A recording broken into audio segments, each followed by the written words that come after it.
Et c'est ce soir avec Maya Naïs Yatagen. Bonsoir à vous. Bonsoir. Et vous nous reparlez de la libération des prisonniers de Zendaya près de Damas. Toutes les cellules semblaient avoir été ouvertes et pourtant des opérations de sauvetage se sont poursuivies pendant plusieurs heures. Pourquoi ? Eh bien, à cause d'une rumeur, celle de cachots souterrains qui se trouveraient dans l'aile rouge de la prison de Zendaya par opposition à l'aile blanche de cette même prison. Pour soutenir cette rumeur, il y a eu plusieurs publications sur les réseaux sociaux, à l'image de celle-ci, une vidéo. Je vous ajoute la version avec un commentaire en anglais. Cette version-là, elle a été vue plus de 2,7 millions de fois.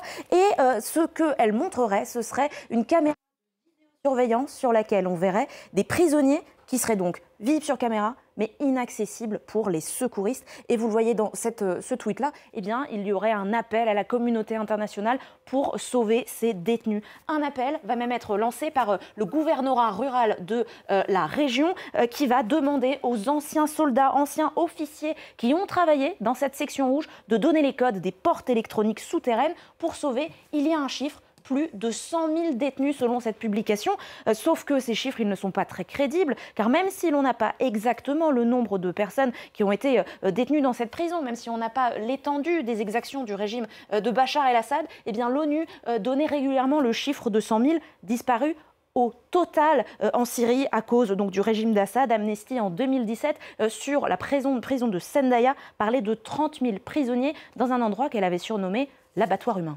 Alors en tout cas, pendant des heures et des heures pour les Syriens, c'est une véritable course contre la montre qui semble se jouer.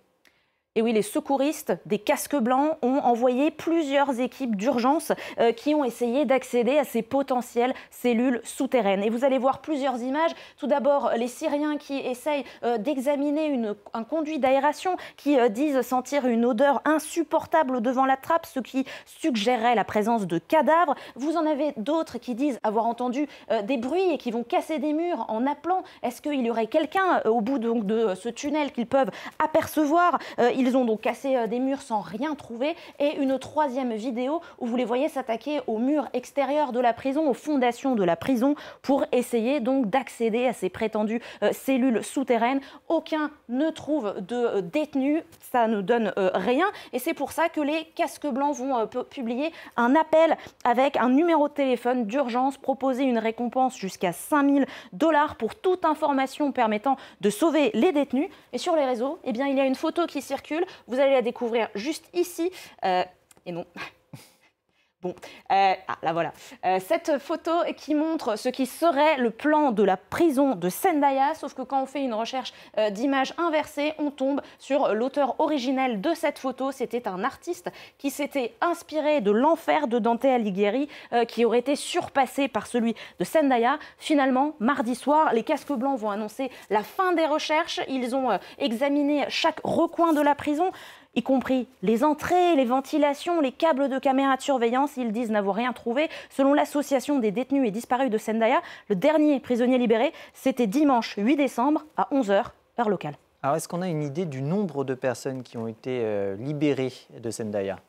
Eh bien, l'association dont je viens de vous parler, elle a publié ce document que nous n'avons pas pu encore vérifier de manière indépendante. Selon ce document, il y aurait eu, fin octobre, environ 4 300 détenus. Selon le New York Times, qui a fait plusieurs interviews dans la région, il y aurait eu 2000 détenus qui seraient sortis de Zendaya. Mais les casques blancs, ils parlent de beaucoup plus, jusqu'à 10 fois plus de détenus. Il y a donc une incertitude sur les chiffres, mais une chose est sûre, il y aura Zendaya, le symbole, et puis les autres prisons, car en Syrie, tout le monde savait où était Zendaya, à quelques dizaines de kilomètres de Damas. Ce n'est pas le cas des autres prisons secrètes du régime de Bachar el-Assad. Et c'est pour ça que les casques blancs ont publié cet appel à l'ONU. Ils demandent à l'ONU de faire pression sur Assad via la Russie pour révéler la carte des emplacements des différentes prisons secrètes du régime assadiste et la liste nominative des détenus. Une nouvelle course contre la montre, selon eux, et selon l'Observatoire syrien des droits de l'homme, depuis 2011, plus de 100 000 personnes ont été tuées sous la torture dans les différentes prisons du régime. Merci beaucoup Maya Naïs Yatagen pour Info ou un top.